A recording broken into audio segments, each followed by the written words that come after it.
Azon bilan shunday bir gap eshitdim. Tani badanim qaltirab, bir qo'rqib ketdim, men nodir bo'ldi. Qarang.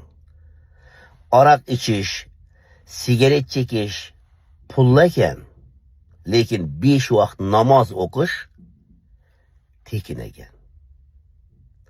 Qizlarga, fohishalarga borish pul ekan, lekin o'zingni jufti haloling yonina borish tekin ekan.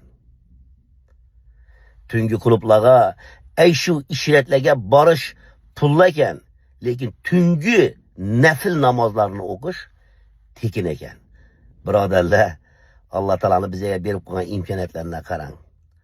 Do'zaxga boruvchi yo'l pulli, lekin jannatga olib boruvchi yo'l mutlaqo Xudoyim tekin qilib qo'yibdi.